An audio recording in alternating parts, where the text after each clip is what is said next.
مجاہدو مجاہدو لگاؤ ضرب حیدری، لگاؤ ضرب حیدری۔ اعوذ باللہ من الشیطان الرجیم، بسم اللہ الرحمن الرحیم۔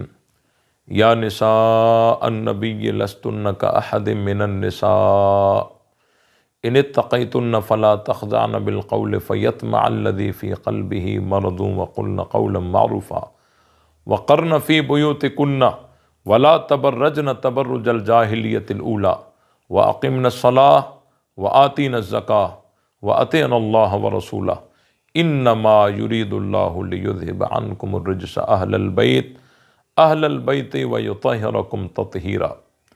یہ قرآن مجید کی آیت ہے اور 22ویں پارے کے پہلے پیج پر ہے، اور اس آیت کو آیت تطہیر کہتے ہیں۔ اور یہ آیت جو ہے شیعہ جب بھی پڑھتے ہیں تو اس آیت کو شروع سے نہیں پڑھتے، آیت کے 2 حصے چھوڑ کر کے اور تیسرا حصہ پڑھتے ہیں انما یرید اللہ لیذہب عنکم الرجس اہل البیت، یہاں سے پڑھتے ہیں۔ اگر آپ قرآن کو کھول کر دیکھیں گے آپ کو بالکل صاف نظر آئے گا کہ یہ جو ہے آیت یہاں سے شروع نہیں ہوتی، آیت شروع ہوتی ہے یا نساء النبی، او نبی کی بیوی ہو، تم عام عورتوں کی طرح نہیں ہو، اگر تم تقوی اختیار کرنا چاہتی ہو تو بوقت ضرورت اگر غیر محرم سے پردے کے پیچھے بات کرنے کی نوبت آ جائے تو اپنی گفتگو میں نرمی پیدا نہ کرنا، ایسا نہ ہو کہ کسی کے دل میں مرض ہو اور وہ لالچ کر کے بیٹھے وَقُلْنَ قَوْلًا مَعْرُوفًا، سیدھی سیدھی بات کرو۔ اب یہ خطاب تو حضور علیہ السلام کی ازواج مطہرات کو ہے، لیکن تعلیم امت کی تمام عورتوں کو ہے۔ آگے اللہ تعالیٰ نے فرمایا وَقَرْنَ فِي بُيُوتِكُنَّ، او نبی کی بیویوں اپنے گھروں میں رہو۔ اب یہ گھروں میں رہو کا مطلب یہ نہیں ہے کہ بالکل باہر نکلنا ہی ناجائز ہے۔ اگر اس کا مطلب یہ ہوتا تو حضور علیہ السلام اپنی ازواج مطہرات کو حج، عمرہ، جہاد کے سفر پر ساتھ نہ لے جاتے۔ پتہ چلا کہ وَقَرْنَ فِي بُيُوتِكُنَّ اس کا مطلب یہ ہے کہ عورت کا مرکزی کام یہ ہے کہ وہ گھر میں رہے۔ ہاں اگر کوئی ضرورت ہے تو پھر نکل بھی سکتی ہے۔ اللہ تعالیٰ نے آگے فرمایا وَأَقِمْنَ الصَّلَاةَ، او نبی کی بیویو نماز قائم کرو، وَآتِينَ الزَّكَاةَ، او نبی کی بیویو زکوٰۃ ادا کرو، وَأَطِعْنَ اللَّهَ وَرَسُولَهُ، او نبی کی بیویو اللہ کی اطاعت کرو اور اللہ کے رسول کی اطاعت کرو۔ انما یرید اللہ لیذہب عنکم الرجس اہل البیت، یہ سارے حکم اللہ نے تمہیں اسی لیے دیے ہیں تاکہ تم سے ناپاکی کو دور رکھے او اہل بیت۔ تو دیکھیں قرآن مجید نے اہل بیت نبی پاک صلی اللہ علیہ وسلم کی بیویوں کو کہا ہے، اور جب یہ آیت نازل ہوئی آپ علیہ السلام نے حضرت علی کو بلایا، حضرت حسن کو بلایا، حضرت حسین کو بلایا، حضرت فاطمہ کو بلایا رضی اللہ تعالی عنہم اجمعین، ان کو بلا کر ان کے اوپر چادر ڈال کے اور دعا مانگی اللہم ہؤلاء اہل بیتی، اے میرے اللہ یہ بھی میرے اہل بیت ہیں۔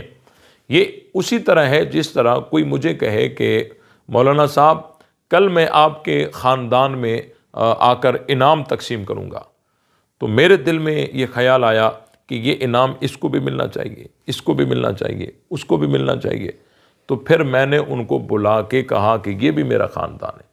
تو حضرت نبی پاک صلی اللہ علیہ وسلم نے حضرت علی کو، حضرت حسن حسین کو، حضرت فاطمہ رضی اللہ تعالی عنہم اجمعین کو بلا کر اور ان کے اوپر چادر ڈال کر اور دعا مانگی اللہم ہؤلاء اہل بیتی، اے میرے اللہ یہ بھی میرے اہل بیت ہیں۔ تو دیکھیں اہل بیت 2 قسم کے ہیں، زندگی بھر کے لیے سمجھ لیجیے، اہل بیت 2 قسم کے، ایک قرآن والے اور دوسرے حضور علیہ السلام کی دعا والے۔ جن کو قرآن نے اہل بیت کہا وہ حضور علیہ السلام کی بیویاں ہیں، اور جن کو حضور علیہ السلام نے دعا مانگ کر اہل بیت میں شامل کروایا وہ حضرت علی اولاد سمیت ہیں۔ تو ہم قرآن کو بھی مانتے ہیں اور حضور علیہ السلام کے فرمان کو بھی مانتے ہیں۔ آپ علیہ السلام نے جب چادر ڈال کر دعا مانگی تو حضرت ام سلمہ رضی اللہ تعالی عنہا کھڑی ہوئی تھی، انہوں نے عرض کیا یا رسول اللہ میں بھی اس چادر کے نیچے آ جاؤں؟ آپ علیہ السلام نے فرمایا انت علی مکانک و انت علی خیر، تو اپنی جگہ ٹھہر، تو تو بھلائی پر ہے۔ کیا مطلب؟ تجھے تو قرآن نے اہل بیت کہا، میں تو ان کو اہل بیت میں شامل کرنے کی دعا مانگ رہا ہوں۔ اب دیکھیں قرآن مجید نے جن کو اہل بیت کہا وہ حضور علیہ السلام کی بیویاں ہیں، اور ما قبل اور ما بعد اس آیت کا انما یرید اللہ، اس آیت کا ما قبل اور ما بعد آپ جب دیکھیں گے تو سیغے سارے کے سارے مؤنث کے ہوں گے، اور یہ مؤنث کے سیغے ما قبل ما بعد سیاق اور سباق یہ بتا رہا ہے کہ یہ جو آیت ہے یہ ازواج مطہرات کے لیے، لیکن کچھ لوگ جو ہیں وہ کہتے ہیں کہ نہیں، یہ آیت حضرت علی کے لیے۔ دیکھیں آپ کا نام کیا ہے؟ فرحان۔ آپ کا نام کیا ہے؟ رضوان۔ اب میں فرحان صاحب سے کہتا ہوں، فرحان صاحب میں آپ کو حکم کرتا ہوں کہ آپ فجر کی نماز کے بعد بھی پڑھیں، ظہر کی نماز کے بعد بھی آپ پڑھیں۔ فرحان صاحب میں آپ کو حکم کرتا ہوں کہ آپ پورا دن پڑھیں، پوری رات پڑھیں، اور یہ سارا سارا زور اور یہ حکم جو کر رہا ہوں یہ اسی لیے کر رہا ہوں تاکہ رضوان امتحان میں پاس ہو جائے۔ یہ بات بنتی ہے؟ جب میں نے حکم ان کو کیا تو پاس بھی تو انہوں نے ہونا ہے نا۔ تو اللہ تعالیٰ نے قرآن مجید میں حضور علیہ السلام کی بیویوں کو خطابات کیے ہیں کہ او نبی کی بیویوں تم یوں کرو، او نبی کی بیویوں یوں نہ کرو، او نبی کی بیویوں نماز قائم کرو، او نبی کی بیویوں جو ہے اللہ کی اطاعت کرو، اللہ کے رسول کی اطاعت کرو، او نبی کی بیویوں۔ یہ سارے حکم اللہ نے تمہیں اس لیے دیے ہیں تاکہ حضرت علی سے ناپاکی کو دور رکھے۔ یہ بات بنتی ہے؟ تو دیکھیں یہ سارے سیاق اور سباق یہ بتا رہا ہے کہ یہ آیت ازواج مطہرات کے لیے ہے، نبی پاک صلی اللہ علیہ وسلم کی بیویوں کے لیے۔ حضرت علی بھی اہل بیت میں شامل ہیں، وہ حضور علیہ السلام کی دعا کی وجہ سے۔ اب دیکھیں قرآن مجید میں ہم جب پڑھ کر آئے تو وہاں ایک چھوٹی سی آیت ہے، وَقَرْنَ فِي بُيُوتِكُنَّ، او نبی کی بیویوں اپنے گھروں میں رہو۔ یہ گھر کن کے ہیں؟ یہ تمہارے ہیں، یہ نبی کی بیویوں کے ہیں۔ تو رسول کے گھر بھی یہی تھے یا کوئی اور تھے؟ یقیناً یہی گھر تھے۔ وَقَرْنَ فِي بُيُوتِكُنَّ، او نبی کی بیویوں رہو تم اپنے گھروں میں، یہ گھر تمہارے اپنے ہیں۔ جب یہ بات پکی ہو گئی کہ یہ گھر تمہارے اپنے ہیں تو یہ بات از خود پکی ہو جائے گی نا کہ تم گھر والیاں ہو، اور گھر والیوں کو عربی میں اہل بیت ہی تو کہتے ہیں۔ جس طرح آدمی کسی کو کہے کہ بیٹھ تو اپنی کار میں، اب یہ بات پکی ہو گئی کہ یہ کار تیری اپنی ہے، تو یہ بات تو از خود پکی ہو جائے گی نا کہ تو کار والا ہے۔ تو اللہ نے فرمایا رہو تم اپنے گھروں میں، یہ گھر تمہارے اپنے ہیں۔ تو جب یہ بات پکی ہو گئی کہ یہ گھر تمہارے اپنے ہیں تو یہ از خود پکی ہو جائے گی نا کہ تم گھر والیاں ہو، اور گھر والیوں کو عربی میں اہل بیت ہی تو کہتے ہیں۔ آپ یہاں ایک اور طریقے سے سمجھیے، لفظ اہل بیت پر میں گفتگو کر رہا ہوں ابھی۔ لفظ اہل بیت میں اہل بیت کا مطلب کیا ہے؟ گھر والے۔ اہل محلہ کیا مطلب؟ محلہ والے۔ اہل مکہ کیا مطلب؟ مکہ والے۔ اہل مدینہ کیا مطلب؟ مدینہ والے۔ اب اہل محلہ کن کو کہا جائے گا؟ جو محلے میں عارضی نہیں، ہمیشہ رہتے ہو۔ اہل مکہ ان کو کہا جائے گا جو مکہ میں عارضی نہیں، ہمیشہ رہتے ہو۔ کوئی آدمی عمرے کے لیے چلا جائے، 8 دن مکہ میں رہے، اس کو اہل مکہ میں شمار نہیں کیا جائے گا، کیونکہ وہ وہاں عارضی ہے، واپس چلا آ جائے گا۔ اہل مکہ ان کو کہا جائے گا جو مکہ میں عارضی نہیں، ہمیشہ رہتا ہو۔ اہل مدینہ ان کو کہا جائے گا جو مدینہ میں عارضی نہیں، ہمیشہ رہتا ہو۔ تو اہل محلہ ان کو کہا جائے گا جو محلے میں عارضی نہیں، ہمیشہ رہتے ہو۔ تو اہل بیت ان کو کہا جائے گا جو گھر میں عارضی نہیں، ہمیشہ رہتا ہو۔ تو آئیے ہم دیکھتے ہیں کہ گھر میں رہنے والے کون کون ہیں۔ گھر میں بیٹا بھی ہے، بیٹی بھی ہے، اور بیوی بھی ہے۔ بیٹا بڑا ہوگا، اس کی شادی کروائی جائے گی، اس کا الگ گھر بنوایا جائے گا، وہ خود بنائے یا والدین بنوا کے دیں، وہ اس گھر میں ہمیشہ رہنے والا نہیں ہے، اس کا الگ گھر بنایا جائے گا۔ بیٹی آگے چل کر اپنا کوئی اور گھر بسائے گی، اس گھر میں ہمیشہ رہنے والی نہیں ہے۔ لیکن جو بیوی ہے وہ گھر میں ہمیشہ رہنے والی ہے۔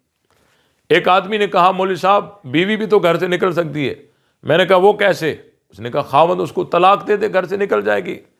میں نے کہا اللہ تعالیٰ نے وہ راستہ یہاں بند کر دیا ہے. لا یحل لک النساء من بعد ولا ان تبدل بہن من ازواج. اے میرے محبوب، یہ جو تیری بیویاں ہیں ان کے علاوہ کوئی اور عورت اپنے نکاح میں لانا چاہے اب آپ کے لیے حلال نہیں ہے. ولا ان تبدل بہن من ازواج، اور ان بیویوں میں سے کسی کو طلاق دے کر اور اس کی جگہ کوئی اور عورت اپنے نکاح میں لانا چاہے، یہ تبدیل کرنے کی بھی آپ کو اجازت نہیں ہے. یہ جو تیری بیویاں ہیں پکی پکی، دنیا میں بھی یہی تیری بیویاں اور جنت میں بھی یہی تیری بیویاں. اب دیکھیں تو لفظ اہل بیت میں اول درجہ بیوی کا ہے، لیکن ہم حضرت فاطمہ کو، حضرت علی کو، حضرت حسن حسین کو رضی اللہ تعالی عنہم اجمعین کو اہل بیت مانتے ہیں حضور کی دعا کی وجہ سے، وگرنہ لفظ اہل بیت میں اول درجہ بیوی کا ہے.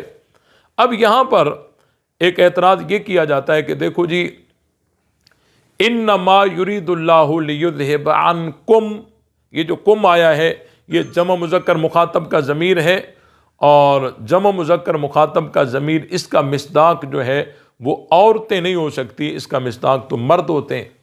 دیکھیں بھائی اس کو سمجھیے.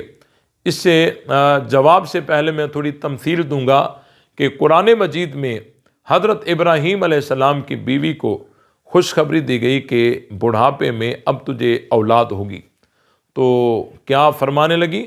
قالت یا ویلتا آلد وانا عجوز وہذا بالی شیخا ان ھذا لشیء عجیب. کہنے لگی ہائے اب جنوں گی، میں بوڑھی ہو چکی، میرا خاوند بوڑھا ہو چکا، اور اس بڑھاپے میں بغیر موسم کے پھل آئے گا. تو فرشتوں نے کیا جواب دیا تھا؟ قالوا اتعجبین من امر اللہ رحمت اللہ وبرکاتہ علیکم اہل البیت. اب دیکھیں یہاں کم بھی ہے اور مراد حضرت ابراہیم علیہ السلام کی بیوی بھی ہے. حضرت موسیٰ علیہ السلام اپنی بیوی کے ساتھ جا رہے تھے، دور سے آگ نظر آئی، اپنی بیوی سے کہا کہ تم یہاں رکو، میں وہاں سے آگ لے کر آتا ہوں. اذ رأى نارا فقال لأهلهم امكثوا انی آنست نارا لعلی آتیکم. اب دیکھیں یہاں کم بھی ہے اور مراد حضرت موسیٰ علیہ السلام کی بیوی بھی ہے، اور وہاں کم بھی ہے مراد حضرت ابراہیم کی بیوی بھی ہے. تو یہاں کم بھی ہے اور مراد حضور علیہ السلام کی بیویاں بھی ہیں. یہ ہے تمثیل. اب جواب سنیے، یہ کم یہاں آیا کیوں ہے؟ یہ تو میں نے یہ بتایا نا کہ یہ وہاں بھی آیا ہے، وہاں بھی آیا ہے، وہاں بھی آیا ہے، لیکن کم یہاں آیا کیوں؟ کم یہاں آیا کیوں اس کو سمجھیے کہ عربی میں کبھی کبھی ایسا ہوتا ہے کہ کوئی ایسا لفظ ہوتا ہے جس کے لفظ کا اعتبار الگ ہوتا ہے، معنی اور مصداق کا اعتبار الگ ہوتا ہے. لفظ کا اعتبار، جس طرح ایک آیت ہے وَمِنَ النَّاسِ مَن يَقُولُ آمَنَّا بِاللَّهِ وَبِالْيَوْمِ الْآخِرِ وَمَا هُمْ بِمُؤْمِنِينَ. اب یہاں پر یقولو سے پہلے جو من ہے نا، من، یہ لفظ کے اعتبار سے مفرد ہے، تو لفظ کی رعایت کرتے ہوئے یقول واحد کا صیغہ لایا گیا. لیکن یہ جو من ہے معنی اور مصداق کے اعتبار سے جمع ہے، تو معنی اور مصداق کی رعایت کرتے ہوئے آگے چل کر وما ہم بمؤمنین، یہ ہم جمع کا ضمیر لایا گیا. تو دیکھیں من کے لفظ کا اعتبار الگ ہے اور معنی کا اعتبار الگ ہے. لفظ کی رعایت کرتے ہوئے یقول واحد کا صیغہ لایا گیا، اور معنی کا اعتبار کرتے ہوئے ہم جمع کا ضمیر لایا گیا. تو عربی میں کبھی کبھی ایسا ہوتا ہے کہ کوئی ایسا لفظ ہوتا ہے جس کا لفظ کا اعتبار الگ ہوتا ہے اور معنی کا اعتبار الگ ہوتا ہے. تو لفظ اہل بیت یہ لفظ کے اعتبار سے مذکر ہے، اگرچہ مصداق کے اعتبار سے مؤنث ہے. تو آیت میں انما یرید اللہ لیذہب عنکم، یہ کم یہاں اسی لیے لایا گیا کیونکہ لفظ اہل بیت کی رعایت کرتے ہوئے، اگرچہ مصداق اس کا مؤنث ہے. تو دیکھیں قرآن مجید نے حضور علیہ السلام کی بیویوں کو اہل بیت کہا. حضرت خدیجۃ الکبریٰ اہل بیت، حضرت جویریہ اہل بیت، حضرت ام سلمہ اہل بیت، حضرت عائشہ اہل بیت، حضرت حفصہ اہل بیت. اب جو حضور علیہ السلام کی اہل بیت ازواج مطہرات کو برا بھلا کہتا ہو، کیا وہ اہل بیت کا حبدار ہو سکتا ہے؟ ہرگز نہیں۔